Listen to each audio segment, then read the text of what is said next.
video. So today we're back here for another speed build, and today we're going to go ahead and create this country colonial mansion. So if you'd like to go ahead and download this for yourself, it is up on the gallery now. My origin ID is real Thomas TV1, and there'll also be a link in the description to the online gallery to download this build if that's an easier way for you to do that. And yeah, so like I said, this is a country colonial mansion and it has 6 bedrooms, and I'm not too sure on the bathroom number actually, but that's kind of a common thing if you watch my speed builds, because I literally always forget how many bedrooms and bathrooms there are. I always have to kind of like count the screenshots as I'm like doing the voiceover.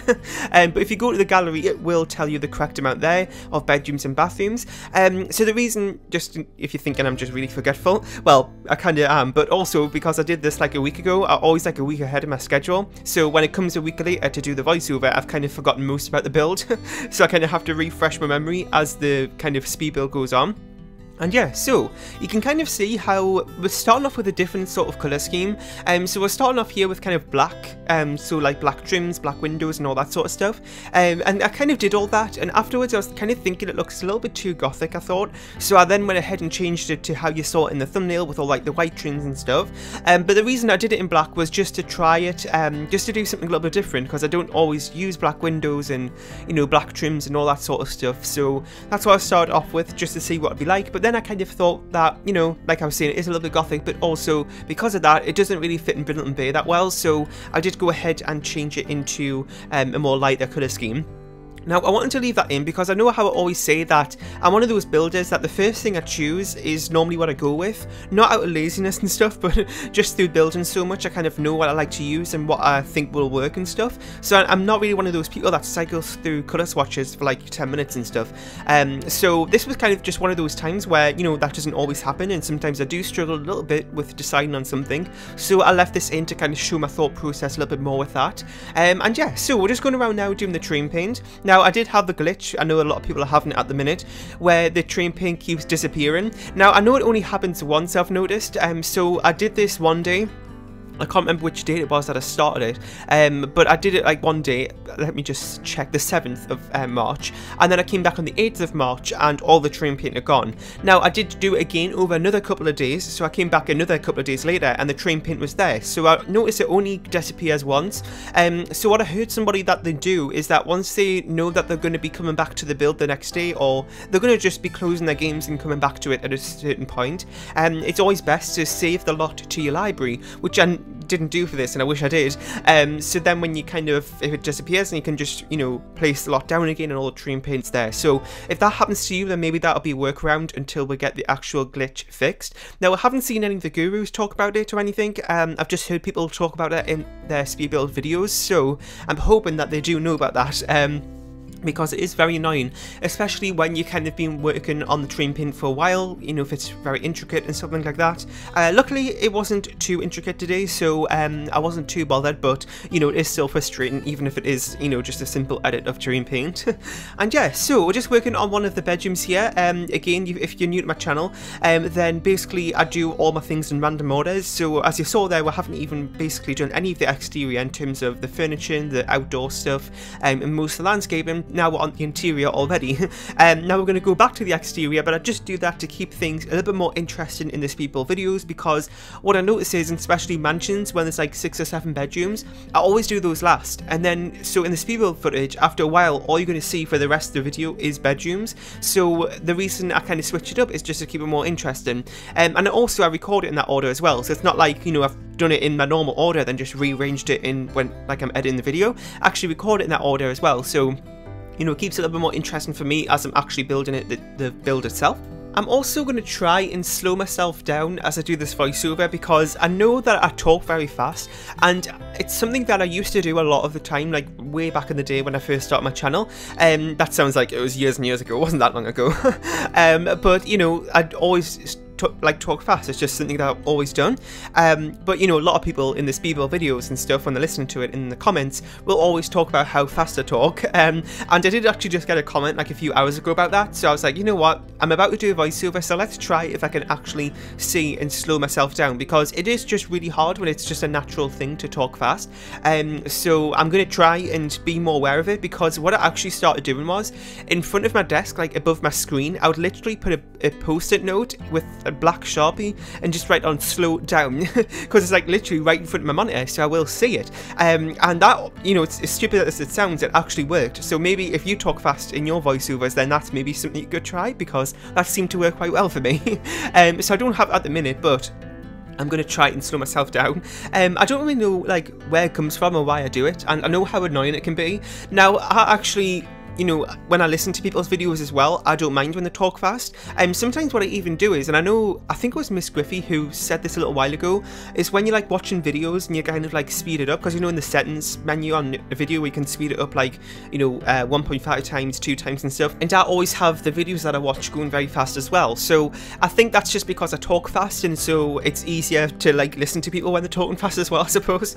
Anyway, I'm rambling now. So we're back on the interior, and we're now working on the living room. Now, I do think there are 2 living rooms in this build. There's one kind of nearer to the entrance on the other side, and then there's this one here. So I'm using like a purple colour scheme here. I know I've been kind of reusing it a little bit too much, but I've actually, it was a, well, you know, I'm saying that, but once I got seasons, I started using it a lot, and I've explained why I started doing purple stuff, you know, purple colour swatches of rooms and things like that, once we got seasons. But I kind of stopped doing it for a while. Now, all of a sudden, over the last couple of weeks, I've been doing it a lot more again, so I'm kind of, you know, it's been a little while since I've done it, so I'm kind of just going a little bit crazy with purple in my builds at the minute. And I also have another build coming up, I think maybe next week, I think it is, which is a very kind of purple themed build, and it's actually, I love how that build turned out. It's probably one of my favourites I've done in a while. Literally just looking at the thumbnail, it just looks really nice, so that'll be coming up next week, I think. I know some of you have seen it if you're on Avalyn's Discord, so I've kind of posted a little sneak peek there whilst, you know, talking to some people. So yeah, I think that's coming up next week. So we're now working on the kitchen, as you can see. It's not like huge anything compared to some of my other builds, but you know, it is actually still a pretty decently sized room. And then the room next to it there, as you can see, is the dining room, which we'll be working on later actually, but I did struggle with that room a little bit because it was a little bit too big, I thought, so I did struggle a little bit to fill it up, but we did manage to do that in the end, and I'll show you that a little bit later once we get onto it. I think it's towards the end of the build actually. So we're now working on another bedroom here. You can see what I'm doing there with the exterior siding, that kind of red siding there from Cats and Dogs, and I brought it inside, and I actually do that a lot. It's similar to how some people use like stone walls, like from the exterior, and bring that inside to do like, you know, just like a feature wall or like a backsplash or behind a fireplace or something. Now I do it a lot in bedrooms, in, well, just generally all rooms really, but it's nice behind beds. But what I've also started doing is using the siding as well in the same way at some points. So as you saw there, I did it in that bedroom with the brown colour scheme that we're just working on, and it's just something nice to kind of switch it up a little bit, and also as well when it's a completely different colour like it was there, like the red and black, sorry, the red and brown, it kind of, you know, just makes a nice little contrast.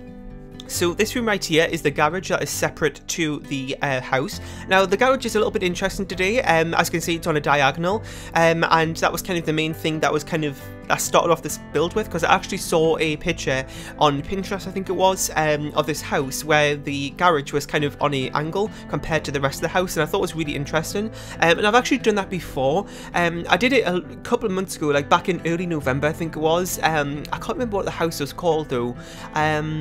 No, I cannot remember what it was called, but it was kind of like that, where the house was on a diagonal. I built it somewhere in Bilton Bay. It was a very small lot, but I did that the same. And as I've said a couple of times, that I don't actually follow floor plans that much. Actually, well, I'll talk about that in a second, but as you can see, we are doing a kids room today. Now, it's not really a kids room, it's more just like a twin bedroom, really. It's not really anything special about it, but I know that a lot of you, you know, sometimes play with kids rooms and stuff, and their builds are very personalised rooms and stuff, and if you know my builds, you know I don't do that at all. I keep my, you know, builds very neutral, so it's easy for you to fit any type of family into one of my builds without having to make major changes. So, you know, that's why I don't really use clutter, that's why I don't do kids rooms and stuff very often, but, you know, like I said, very often, and this is one of the occasions where I sort of did it. So it's more of a very neutral kids room, so again, it's kind of going along with my theme where I do things very neutrally, but also as well, this could be used for if you have kids or something. So you know, just a little bit of a change. And yes, so like I was just saying before I stopped to talk about that, I don't use floor plans that often, and it's just through me just building a lot, and I kind of know what I like to do and stuff. But sometimes I do struggle just getting the build started. Like, I don't need to follow the full, you know, picture of what I'm looking at, and I don't really like to do that. Just like seeing how, like, you know, the shape of the first wall or something, or even just getting the first room down or something like that. And for example, today it was the garage, and that kind of, you know, sparked the whole build, I suppose you could say. So that's what I did here. So this room right here is the study. Now I've done this in the last couple of builds where I've done the study as a separate room in the back garden, like the guest house looking type of room, like this is here, and actually making that into the study. So that's what I did here, and I know it's a little bit kind of weird. I haven't really done this a lot before, but I actually see a lot of people doing it in real life. So they'll make like a little extension sort of shed sort of thing in the back garden area and convert that into like a study room sort of thing. So that's what I did there, but it was actually a pretty big room. So as you would have saw, I kind of added a few extra things in, such as a sitting area and also a darts board as well. So, you know, just some other activities to do in there. So this is another bedroom. This one's actually pretty small. I could have fit a single bed in here, but you know, nothing really that special about it. And now we're back onto the exterior to work on this little pond area. I do these actually kind of a lot in my builds, and it's kind of just a nice thing, and I've mentioned this before, but just a nice thing to switch it up from doing another flower bed. So as you can see, I'm putting some flowers in, but you know, having you know, a little bit of water as well, kind of just contrast, I suppose, and just makes it look a little bit interesting and different, and to make it a little bit more natural, as you can see there, kind of just make it really uneven, and I think it kind of fits a little bit better, so that's what I did there. And now we're just going around putting a few trees in. I don't really show that much of it, I just showed you like one or two there. I did the rest of them off screen because I pretty much used the same ones, just around the lot in, you know, random places. And now working on the porchway. Now, I don't know why, but I hate decorating porches. I don't know why, I just do not like it at all. So I don't really do that much decoration on them. There's just a few little things on there, like a few benches, and like the outdoor bins, a few plants, and also as well, such as like a barbecue. So that's what I did there, nothing really too spectacular about it. So I just kind of cut most of it out. And this is one of the bedrooms, as you can see. Now, I would probably say this is the master bedroom because it is probably the biggest one. And as you can see, they just have an ensuite bathroom on the left there. So that's what I did for this room. And also as well, I've literally just noticed that there are 2 doors going to each of the bathrooms. Oh my god, I did not notice that at all. So you can see there, that is an ensuite bathroom on the left and an ensuite bathroom on the right. I don't know how on earth I didn't notice that, but that's really annoying because now I'm going to have to go back into the game and load up the Logicator to change that. I've never done that before, I don't think. Oh my god. Anyway, so now we're working on the dining room, as you can see. And this was what I was talking about before, how it's a pretty big room. So I did go ahead and add a fairly large bar there. I normally go for the 2-tile one, but I went for the 4-tile one, and also got some bar stools in there as well. And what I did was to kind of break up the space a little bit, was I went ahead and put one of those dividers in from Vintage Glamour.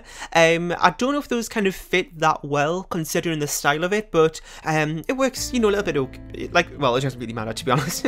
And I also went ahead and put a piano in because that's something that I like to do for, you know, bigger rooms and bigger houses that have the space for it, because I feel like it adds a little bit more of like a luxurious feel to it, and it's also really good for dinner parties and stuff because you can have a musician that comes, so, you know, like an entertainer, so that's good for that. And then we're just working a little bit more on the exterior, just some final touches before we end the build. I'm just going around putting some lampposts in there from cats and dogs. I don't really do a lot of outdoor lighting, to be honest. I used to, but now I just tend to do like a porch light or something like that. But I actually did porch lights today, and also kind of like ceiling lights on the porch, if that makes sense as well, around it in different areas. And then I went ahead and put those cats and dogs lampposts in. Those are really nice, actually. I love those ones. So we're just going around now doing a little bit more of the finishing touches. We've got this last room to do, which is the secondary living room that I was talking about earlier. So it's kind of a little bit of an odd shaped room, so I didn't really do a whole lot with it, but it is just another couple of seating areas and some little things to do in here.